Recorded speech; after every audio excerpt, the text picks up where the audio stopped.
everyone, welcome to my YouTube channel. I, Professor Prashant Bhuva, Dr. Subhash Technical Campus, Junagadh. So, as per the previous lecture of our lecture series of design of reinforced concrete structure, in that we have completed G+3 residential building in a design of column in previous lecture 1. So we have to completed the design of column. You can see in this figure of floor area surrounding this column that will be designed, and the column name is C10. So we have to design C10 column. On that we already calculate the load acting on a column up to first floor to the footing level. So we already calculate all the load acting on a column and how much column has transferred the load in footing. So previous lecture में हमने column की design complete की है. Today's in this lectures we'll start to design of footing, and this is the last step of our G+3 residential building. So I hope you have to understanding the previous one regarding the design of column. We already calculate the load acting on a footing when we start the calculation of column analytic force, and that first step we already calculate this force. So just we have to get the design. So I will start the design of footing for C10 column.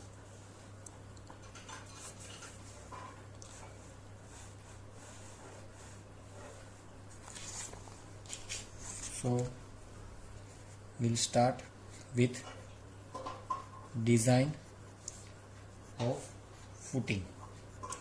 So footing भी हम C10 के जो find किया है C10 तक, उसके C10 के जो कॉलम हमने फाइंड किया है, क्योंकि उसकी डिज़ाइन हमने कर ली है, तो उसके C10 के नीचे जो आएगा वही फुटिंग हम डिज़ाइन करने वाले हैं. तो C10 के नीचे के जो कॉलम है फुटिंग है वो हमको डिज़ाइन करना है. So total factor load on footing हमने ऑलरेडी फाइंड कर लिया था, और वो आ रहा था total factored load on footing की अगर हम बात करें तो हमने कॉलम का जब फर्स्ट स्टेप स्टार्ट किया था तब फुटिंग का ही वहां पे फाइंड कर लिया था लोड, और आ रहा था 2325.8 kilo Newton. Please verify with your data. The size of column that we have to design, column की साइज हमने रखी थी 300 by 600 mm. Bearing capacity data में दी गई है. Bearing capacity of soil is 200 kilo Newton per metre square. M20 grade of concrete है, and हमारा स्टील है Fe415. So this is our primary data of required of column footing. Now our first step to decide the size of footing. So as per the loading condition and SBC of soil, what should be our size of footing? So first of all, to finding out the size of footing, our load become converted into the working load, because if we taken the factored load, then you have to get oversize of footing, because factor of safety at that time you have to add the factor of safety. Now you have to calculate actual load, then becomes you have to get the perfect size of footing, otherwise you have to oversize of this footing design. So 2325.8 जो हमारा load था वो factor था, converted into the working load. So divide by में factor of safety यहाँ पे करता हूँ तो आपको आंसर मिलेगा 1550.5 kilo newton. Add 10% as a self weight of footing. Footing का खुद का 10% वेट यहाँ पे ऐड करना है. सो उसका 10% करोगे तो 151 किलो न्यूटन आएगा. तो टोटल लोड दोनों को मिलाओगे सो आएगा 1705.5 kilo newton. So this is total working load acting on footing. So now for area of footing required is equal to total load divide by SBC. SBC it means soil bearing capacity. So हमारे case में total working load हमारा आ रहा था 1705.5 और SBC हमको दी गई है 200. It means हमारा आंसर है 8.53 मीटर स्क्वायर. इट मीन्स अगर हमको 170.5 किलो न्यूटन लोड ट्रांसफर करना है तो उसके लिए हमको एरिया ऑफ फुटिंग रिक्वायर्ड है 8.53 metre square. As the footing is rectangular. फिर हमको फुटिंग की साइज जो है वो शेप कैसा डिजाइन करना है. As the footing is rectangle because our size of footing may be selected such that effective cantilever projection on both side is equal. क्योंकि हमारा जो कॉलम साइज है वो रेक्टेंगल है तो पेरीफरी में हम सभी कॉलम की साइज पे इक्वल प्रोजेक्शन रखेंगे so that our projection in both side are equal. So difference between dimension of column itself. अगर हम डिफरेंस डायमेंशन की बात करें यहाँ पे कॉलम का सो डिफरेंस ये इसलिए हमको फाइंड करना है कि हमको कितना प्रोजेक्शन रखना है वो यहां से पता चल जाएगा. सो difference between dimension of column. So maximum dimension है 0.6 और मिनिमम है 0.3. तो डायमेंशन की यहाँ पे बात करें तो 0.3 मीटर का डिफरेंट है. सो 0.3 मीटर का डिफरेंट है. So if B is the width of footing. अगर हम ये मान के चलते हैं कि B जो है हमारा वो है is the width of footing. जो हमारा विड्थ है फुटिंग का B. So B plus 0.3 is equal to 8.53 because D is equal to B plus 0.3 होगा क्योंकि डायमेंशन यहाँ पे 0.3 है. सो इक्वल प्रोजेक्शन हमको सभी पेरीफरी साइज ऑफ कॉलम में प्रोवाइड करना है क्योंकि हमारा प्रोजेक्शन इक्वल आए. सो D की जगह पे मैं क्या लिख सकता हूँ B प्लस 0.3 टाइम्स क्योंकि हमारा B है जो डेप्थ है वो 0.3 टाइम्स ज्यादा है B से. So D is equal to मैं यहाँ पे लिख सकता हूँ B प्लस 0.3. सो जनरली हमको एरिया चाहिए 8.53 metre square. So area is equal to B into D. तो B ऐसे ही मैंने लिख दिया और D का टर्म्स लिखा in terms of B. So B plus 0.3. सो अगर मैं B ये अंदर सब्सटीट्यूट करता हूँ तो B square plus 0.3B minus 8.53 is equal to 0. ये मेरा एक इक्वेशन हो गया B का. अगर आप ये 2 डिग्री सोल्व करोगे इक्वेशन सो B की 2 वैल्यू मिलेगी. एक 2.77 मीटर और एक नेगेटिव मिल रहा है तो हमको B पॉजिटिव लेना है तो मैं राउंड फिगर कर दे रहा हूँ 2.85 मीटर. सो इक्वेशन अगर आप सोल्व करोगे बाय 2 डिग्री तो आपको B का आंसर मिलेगा 2.77 metre. So I will be choose 2.85 metre. आप 2.80 भी ले सकते हो, राउंड फिगर ही करना है. तो ये मेरा B हो गया. तो D कितना होगा. सो B प्लस 0.3 तो हमारा B है 2.85. उसमें मैं 0.3 मीटर ऐड करूंगा जो कि हमारा प्रोजेक्शन है तो 3.15 मीटर हमारा D हो गया. So now our size of footing. कौन सी साइज ऑफ फुटिंग रहेगा हमारा 2.85 मीटर जो कि हमारा B है और 3.15 मीटर हमारा D है. अगर इसका आप एरिया करोगे तो 8.93 मीटर स्क्वायर आएगा. हमको रिक्वायर्ड कितना था 8.53. Hence our size is okay. So very first step we calculating the size of footing and size of footing हमारा आया 2.85 by 3.15 मीटर जो कि हमारा required एरिया से ज्यादा है. So now we go forward the next step. Next step हमको find करना है नेट अपवर्ड प्रेशर P. कितना फुटिंग पे नेट अपवर्ड प्रेशर बनता है due to this loading condition हो हमको फाइंड करना है. तो नेक्स्ट स्टेप में हमारा आएगा net upward pressure is denoted by P. सो P की अगर हम बात करें so P is equal to factored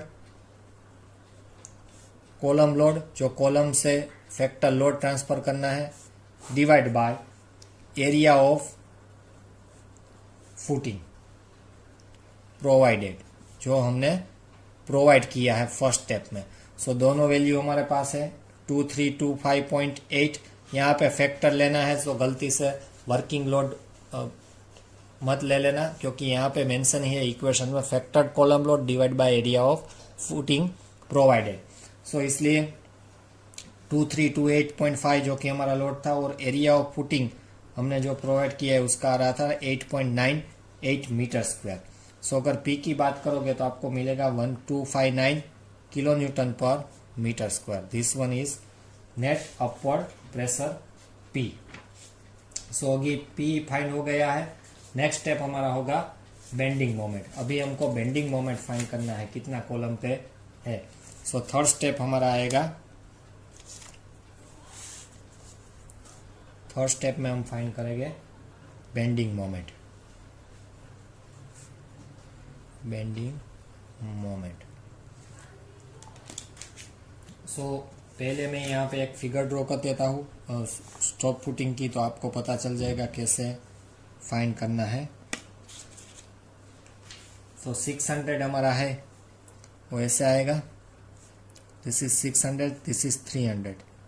ये हमारा साइज ऑफ कॉलम है।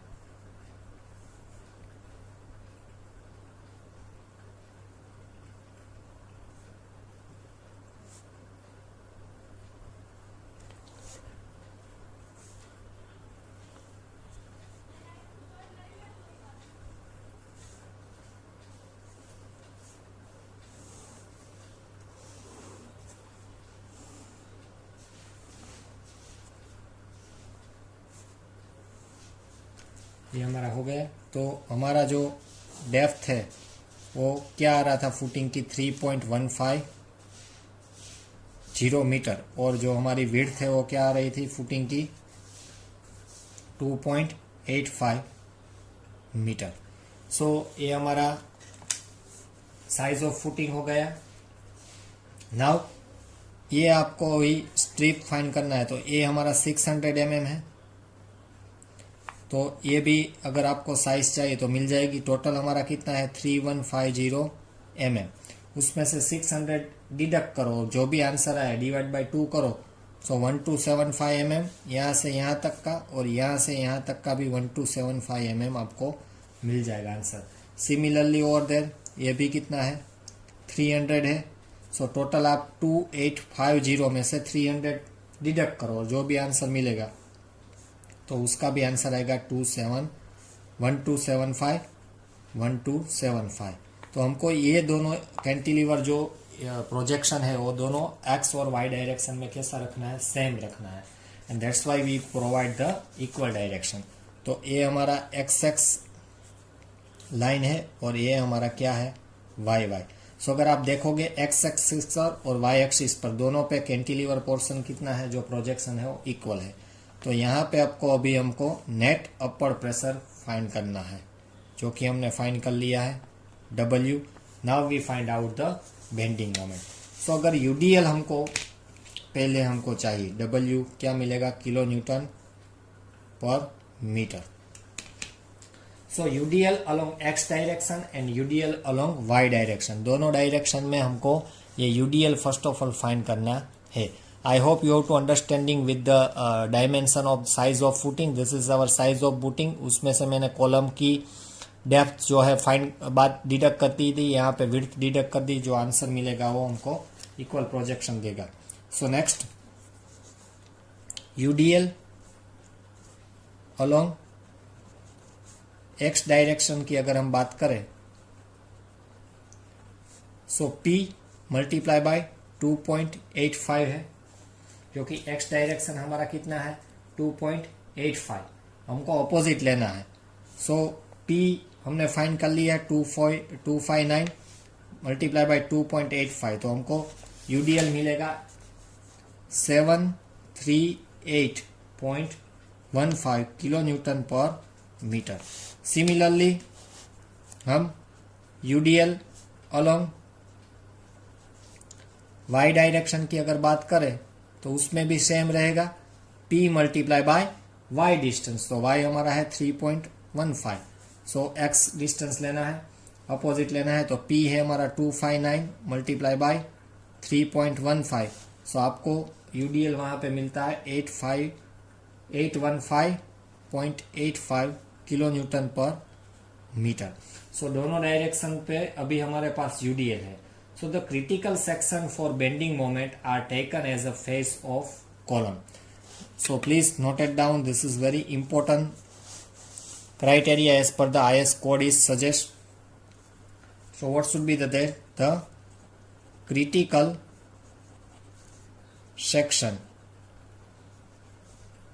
for bending moment are taken on the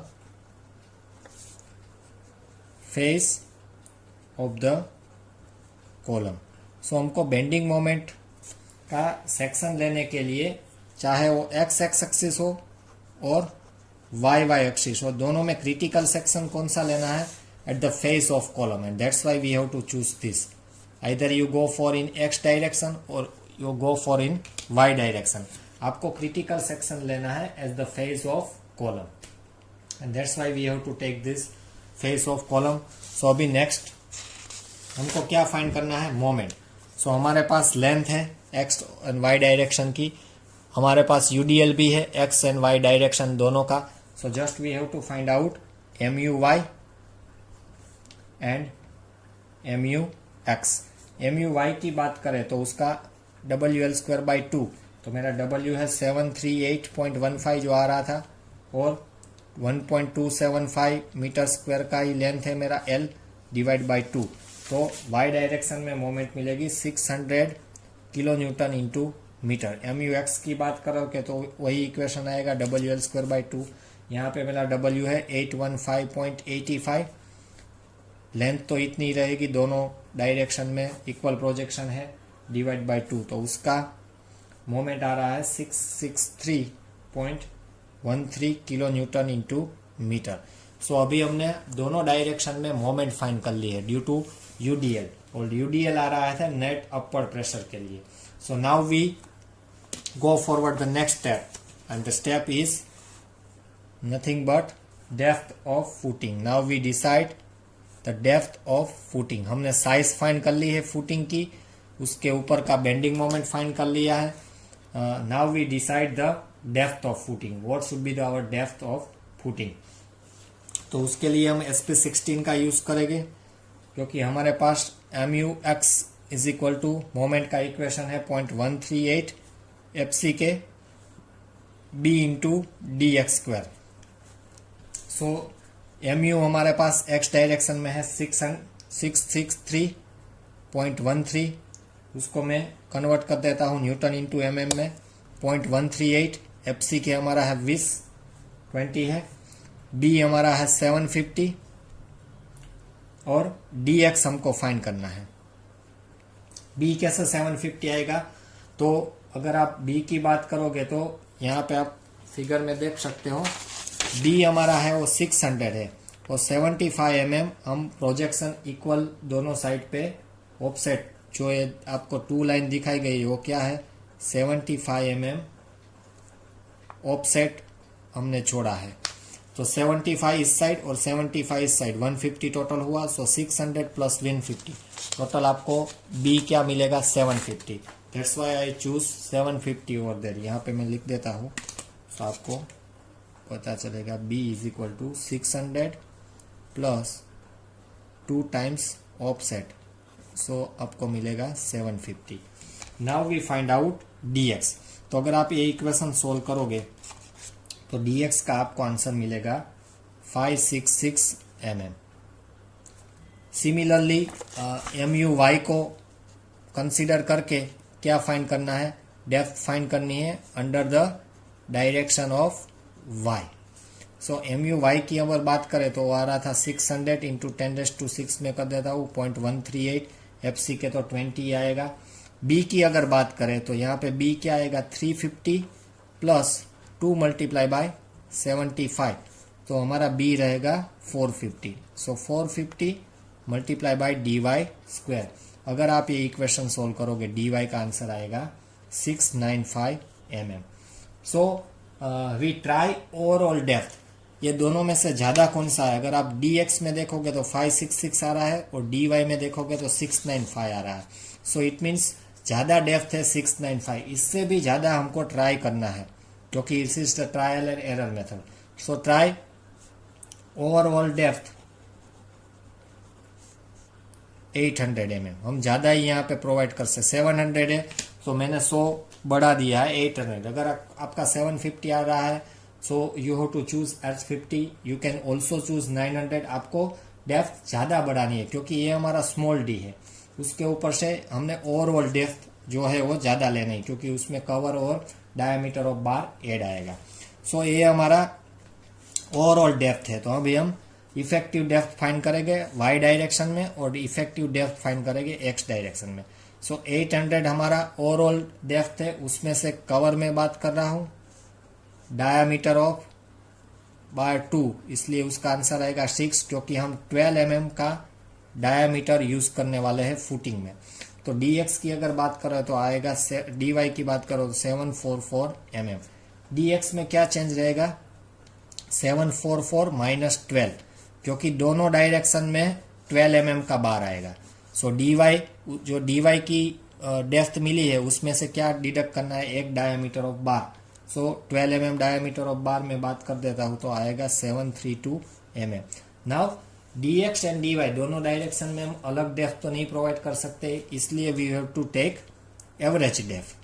दोनों का एवरेज डेप्थ अगर हम फाइंड करेंगे तो हमारा आंसर आएगा 744 प्लस 732 डिवाइड बाई 2, तो हमारा आंसर आएगा 738 mm.